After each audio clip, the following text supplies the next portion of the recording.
Global পয়েন্টের পক্ষ থেকে আজকের প্রতিবেদনে সবাইকে স্বাগতম।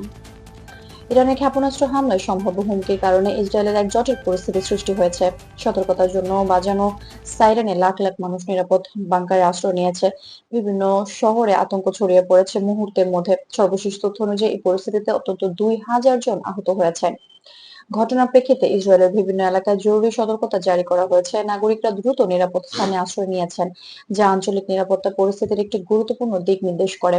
বিশেষজ্ঞরা বলছেন, ইরান মিসাইল হুমকি এবং ইসরায়েলের প্রতিক্রিয়ামূলক প্রস্তুতি মধ্যপ্রাচ্য নিরাপত্তা পরিস্থিতিকে আরো জটিল করেছে।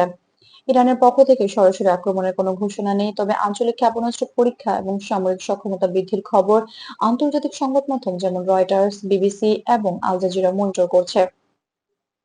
এসব তথ্য থেকে বোঝা যাচ্ছে যে ইরান তাদের সামরিক ও প্রতিরক্ষা সক্ষমতা প্রদর্শন করছে, যা আঞ্চলিক স্থিতিশীলতা এবং কূটনৈতিক পরিস্থিতির উপর প্রভাব ফেলতে পারে।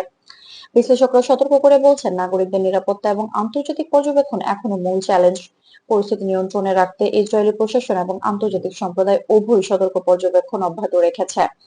মধ্যপ্রাচ্য নিরাপত্তা পরিবেশ এবং আন্তর্জাতিক বাজারে সম্ভাব্য প্রভাবের কারণে এই পরিস্থিতি বিশ্ব রাজনীতিতে গুরুত্বপূর্ণ আলোচনার বিষয় হয়ে উঠেছে।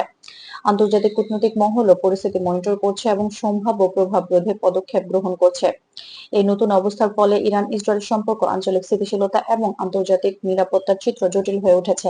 বিশেষজ্ঞরা বলছেন, যে কোনো সময় পরিস্থিতি পরিবর্তিত হতে পারে, তবে স্থানীয় নিরাপত্তা ব্যবস্থা এবং আন্তর্জাতিক পর্যবেক্ষণ তা নিয়ন্ত্রণে রাখার জন্য গুরুত্বপূর্ণ।